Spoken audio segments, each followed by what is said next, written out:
The Babylonian exile was a very important time for the Jews. It changed their lives forever. Before the exile, many Jews were farmers or worked in mining. However, when they were taken to Babylon around 586 BCE, things changed.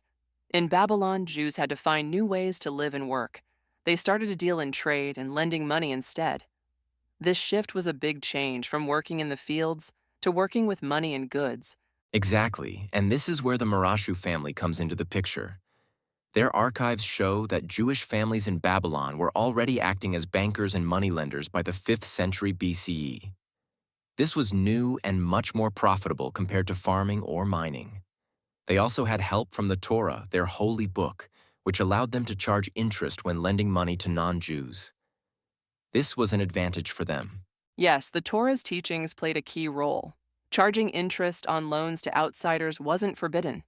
This opened opportunities in Babylon where they lived with people from different groups. Before this, Jews didn't have many chances to lend to non-Jews and use this rule. Now, in a diverse society, they could apply this principle of lending with interest. Their different work in Babylon, combined with such rules, helped them start building wealth. It's interesting how a change of location and situation can lead to new skills and opportunities. In Babylon, Jews moved into roles like trading and administration, which led to higher income. They used their skills and strategies effectively in this new environment.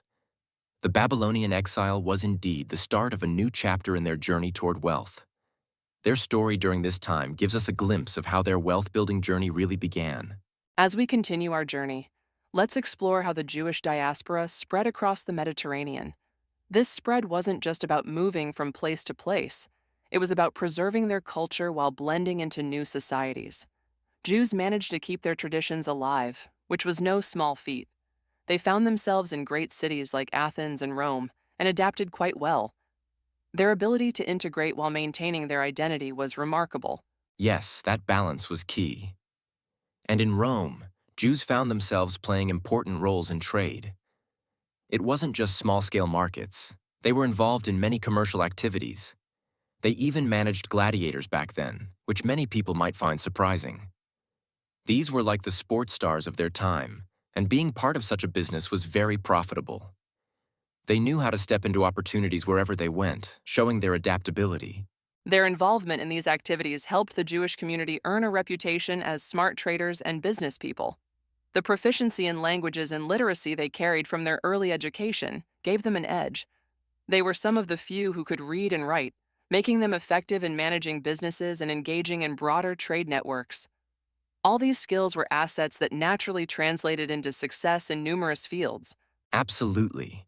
This education meant they were adept at accounting, drafting contracts, and managing correspondence. It gave Jews a serious advantage, allowing them to perform jobs others simply couldn't. Their ability to communicate in several languages was also a great help.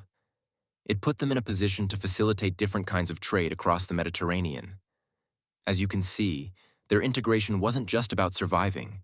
It was about prospering and paving the way for their future success. Following their journeys across ancient lands, the Middle Ages presented new paths and challenges for Jewish communities. Many Jews lived under Islamic rule, which actually had its own set of opportunities. In cities like Jerusalem and Andalusia, Muslims and Jews lived in a kind of harmony, which helped Jewish communities grow in commerce. They were involved in money lending and trade, which allowed them to continue building their wealth during these times. That's right. And during this era, something else fascinating happened: the emergence of the Radhanite traders. As trade routes across the Mediterranean faced closure to Western traders, Radhanite Jews became essential intermediaries. They were trusted by both Islamic and Christian powers, so they could freely move goods across regions. This freedom was rare and valuable. However, life wasn't easy because, despite such roles, Jews faced increased pressure from expulsions across Europe, making their existence quite challenging. These expulsions, while upsetting, also meant new beginnings in different lands, but the very act of exile scattered them further, which inadvertently expanded their network. Jews found themselves in new places, creating fresh marketplaces and making alliances. It's almost like every challenge faced pushed them into a new avenue for growth. Despite the hardships, they continued to find a way to thrive and adapt. They never stepped back from making the best out of each situation. Absolutely. And this adaptability became one of their greatest strengths. Whenever they were forced out, they didn't just survive. They innovated and found new ways to prosper. The pressure they faced in Europe was immense, yet it also pushed them toward new horizons. Whether in Islamic territories or facing restrictions in Europe, they navigated the complexities with skill. This era really defined the resilience and versatility that became synonymous with Jewish communities throughout history. When we talk about the Ottoman Empire, it's interesting to look at how the Sephardic Jews settled there after being expelled from Spain and Portugal. They found a new home in cities like Istanbul, Thessaloniki, and Izmir. These cities became centers for large Jewish communities. Unlike Europe, they didn't have to live in ghettos. They were free to move around. This freedom helped them make great contributions across many industries like trade, banking, and textiles. Yes, and their impact was clearly seen. For example, the printing press established in Istanbul in 1493 was thanks to Sephardic Jews. This was a significant achievement as it helped spread knowledge and culture. Moreover, Jewish cannon makers and creators of gunpowder played important roles in supporting the Ottoman military. Their craftsmanship and knowledge gave the empire an edge in warfare. They were vital assets to the society they lived in. The freedom and opportunities Sephardic Jews found in the Ottoman Empire were truly unique for the time. They had the chance to pursue different trades without the restrictions they faced in Europe. This allowed them to innovate and thrive in fields like medicine and jewelry. Their skills and dedication in these areas gave them respect and good standing in the empire. The Ottoman system was quite supportive of their growth and integration. Indeed, their involvement went beyond just trade and industry. They played a key part in the development of the empire's infrastructure and economy.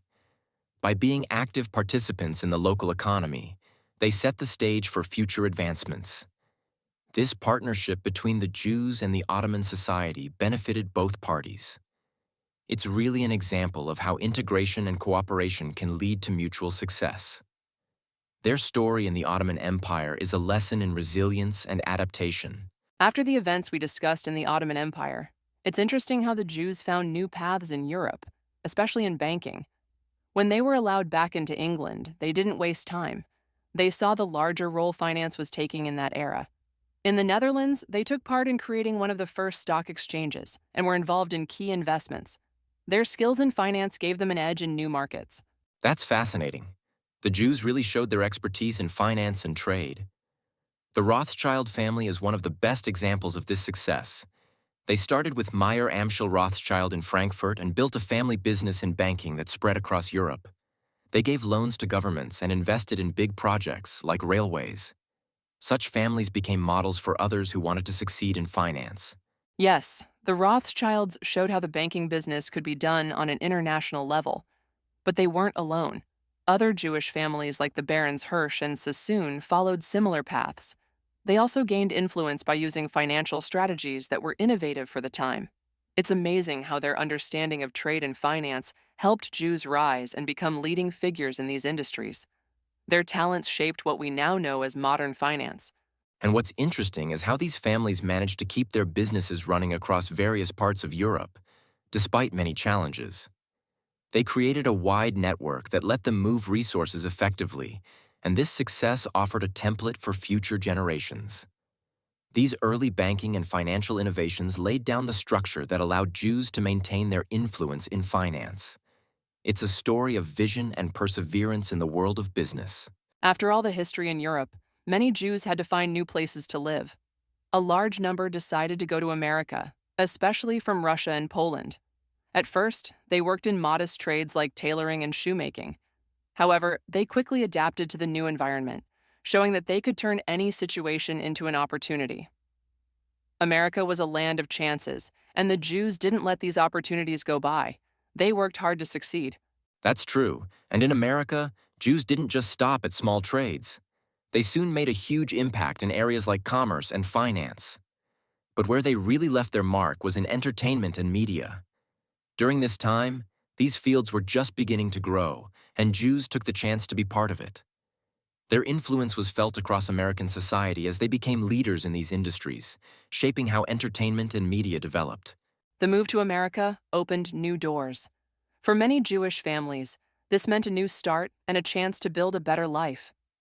Coming from difficult situations in Europe, they used their skills and knowledge to integrate quickly. They were active in local communities and contributed to the economy. This was no easy task, but their ability to adapt played a key role. The challenges in America might have been different, but they were ready to face them. Yes, and their perseverance paid off. In just a generation, many Jewish families who arrived with little managed to establish themselves in key business areas. They used these skills to gain wealth and influence. Despite starting with modest means, they shaped industries and created long-lasting businesses. Their contributions to American society were invaluable, demonstrating resilience and forward thinking. The Jewish story in America is one of growth and opportunity, proving that the journey to wealth is about hard work and adapting to change. There's so much more to explore in Jewish history. Their stories are full of lessons and inspiration. We hope this journey has sparked your curiosity to learn more. If you enjoy stories like these, make sure to subscribe to our podcast. Share it with friends and leave us a comment. We'd love to hear from you and continue sharing stories that matter.